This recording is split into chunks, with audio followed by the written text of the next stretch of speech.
Alô, meus irmãos e minhas irmãs, em Cristo Jesus.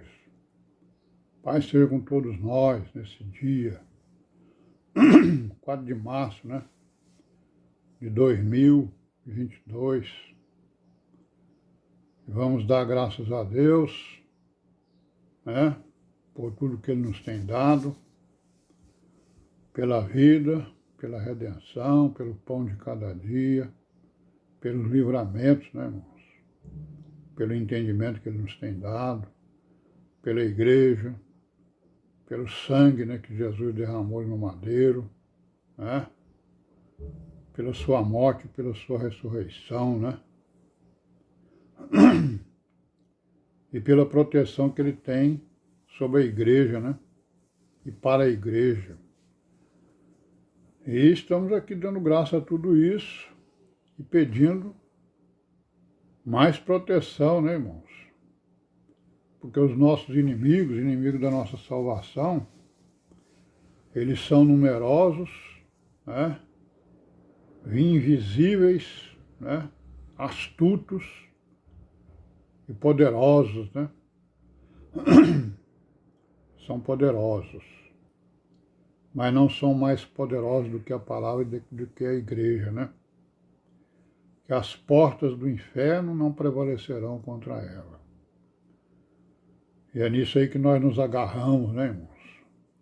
Com fé e com esperança e com amor, com obediência à palavra e com oração, e com as armaduras do Deus vivo, que é a palavra, palavra da verdade, o caminho, a vida,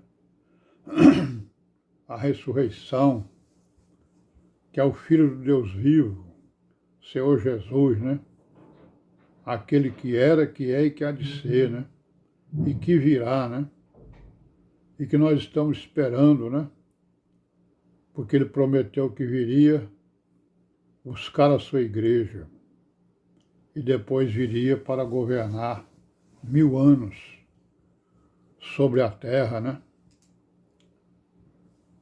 Pois é, irmão, então vamos continuar aí na nossa perseverança, Na nossa oração, na nossa vigilância. Vamos pedir ao nosso Deus que Ele nos visite, Neste momento, em nossas residências, onde estivermos, e nos socorra nas nossas necessidades espirituais e também nas materiais, Aumentando a nossa fé, a nossa esperança, Nos dando obediência à sua palavra, nos dando sabedoria, inteligência, mansidão, humildade, perseverança, discernimento, das coisas, das pessoas, das situações, das eras, Essa era que nós estamos vivendo aí, irmãos?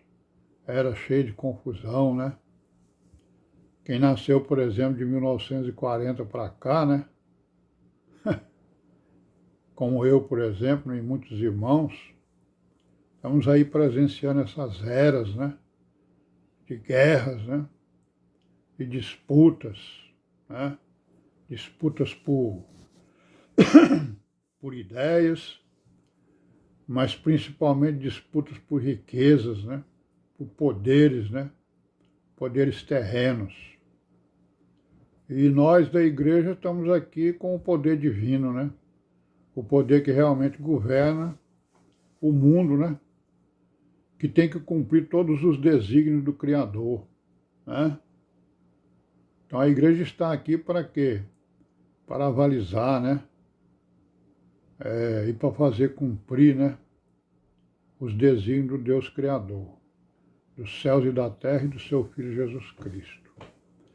E os desígnios estão aí, profetizados pelos profetas e pelos apóstolos e pelo próprio Senhor Jesus a respeito das coisas futuras, De vez em quando a gente fala sobre elas, Mas agora aqui a gente está falando um pouco sobre o passado, para ver aí a origem,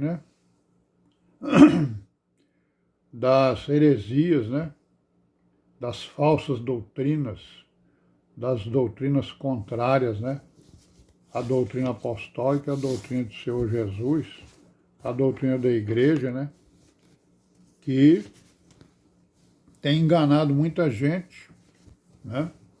Tanto isso é verdade que a gente está vendo aí que da igreja, né? Saíram todas essas religiões aí que falam em nome de Jesus, que são muitas e muitas, né? E elas podem ser classificadas aí, né? Depois nós vamos ver uma classificação geral para elas, né? E elas estão o quê? Essas heresias que a gente está vendo aqui nas origens, estão todas dentro dessas igrejas, por isso que elas estão divididas. Por isso é que em cada esquina tem uma, né?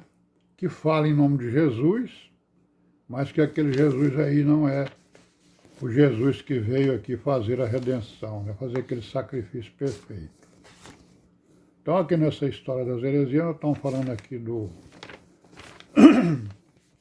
um irmão, né? Chamado Hipólito de Roma. Ele era até presbítero, né? Lá em Roma. E ele escreveu muitas coisas, né? Nós vimos que o principal escrito dele foi contra todas as heresias, né? Porque ele tinha a certeza de que as heresias vieram das mitologias, das filosofias gregas, né?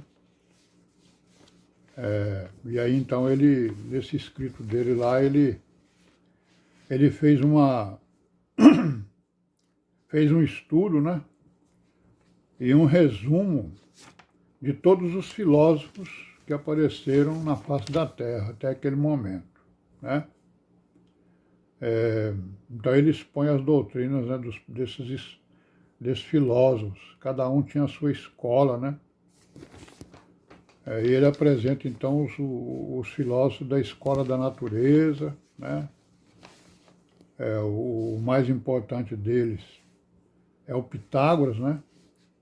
Que inventou aí a história da numerologia, né? Inventou não, descreveu, né?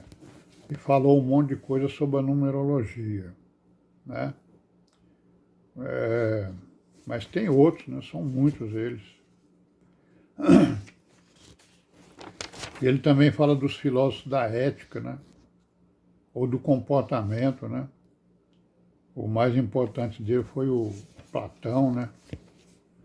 E também os filósofos dialéticos, né? Aqueles que dialético significa o quê? Diálogo, né?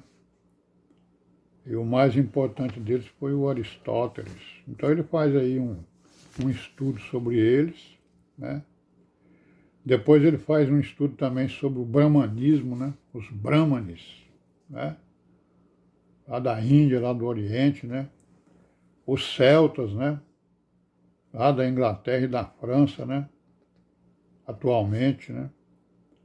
Os druidas, né? E outros filósofos gregos, né? Historiadores e vai por aí afora. Então ele fez um exame, né, de tudo isso aí para procurar lá exatamente as origens das heresias que ele estava combatendo, né? Ele descreve, não entende? Então o que ele faz? Ele descreve esses sistemas filosóficos, né? E esses sistemas filosóficos, eles tinham uma teoria sobre a origem do universo, né? Sobre a origem do homem, né? Que nós já vimos aí algumas delas. Então ele fez tudo isso aí. E ele cita algumas doutrinas que a gente não citou ainda. Por exemplo, a doutrina dos naacenos, né? Então esses naacenos, o que eles faziam? Eles eram adoradores da serpente, né?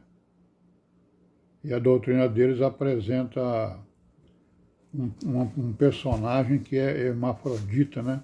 Hermafrodita é um personagem que tem os dois sexos, é masculino e feminino, né? E que esse personagem hermafrodita, né, originou todas as coisas do mundo, originou o universo, né?